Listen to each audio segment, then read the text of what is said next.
Hi, I'm Lou Ann Hammond, drivingthenation.com. I am here with Brett Stark, and he is the product manager of telematics. Yes. Hello. How are you? Good, good. Yeah.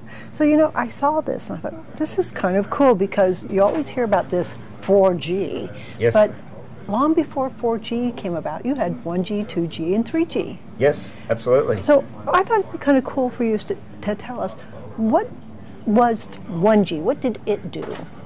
Okay, so back in the day, back in the day is how old? the 80s, so 1980. Okay. 80, 81, early 80s. So analog was, 1G is analog. Okay. So it is no SMS, no data, texting, no yeah. texting, Right. and purely voice.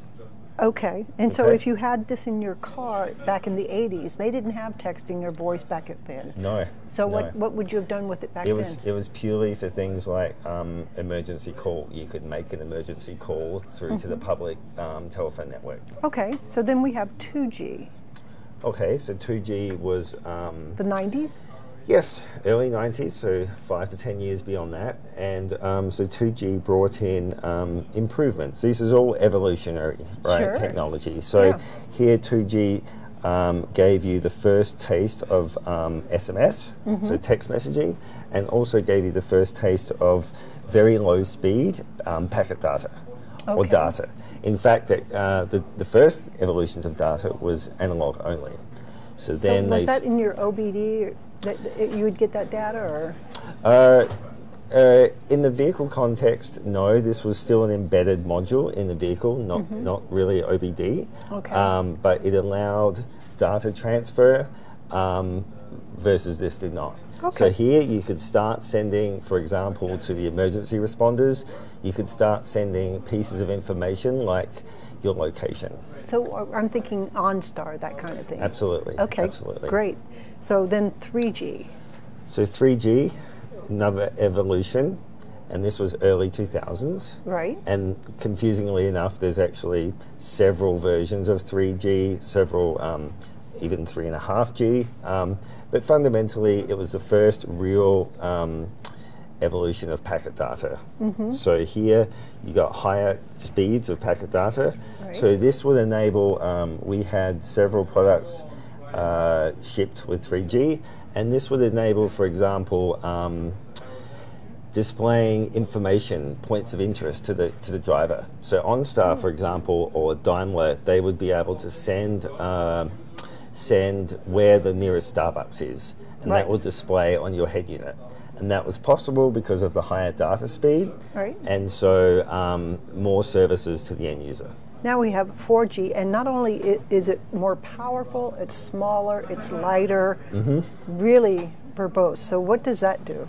Absolutely. So I didn't step through the data speeds before, but 4G came out in the later 2000s, 2007 to 10. Yes. And fundamentally, the goal of 4G was around 100 megabits per second data.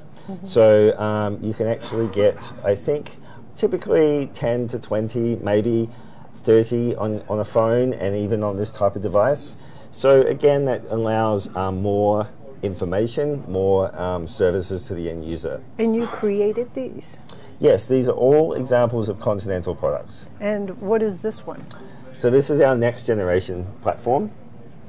What's it called? It is going to straddle 4 and 4.5G.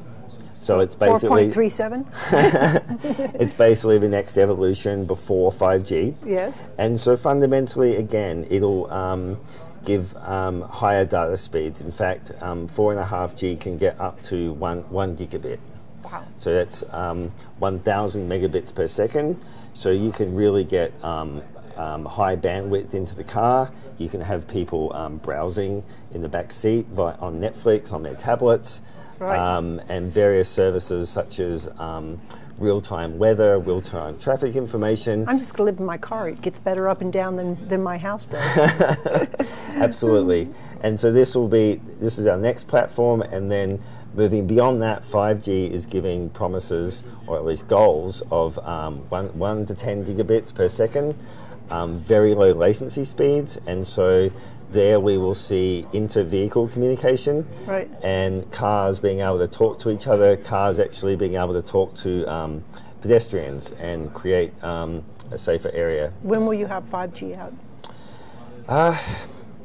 It's our goal, well, our vision right now is 2022. Okay. There's a lot of, I would say, variables associated with that, depending on market demand and when the standards will be complete. Right. And really, there's no point launching 5G until there's a network ready, right? So, so if you look over history, it takes time from the standards to come out, the chipsets to come out, the networks to roll out the technology, right, and then Continental will launch.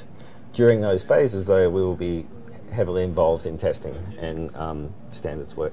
Great. Brett, thanks so much. Thank you very much.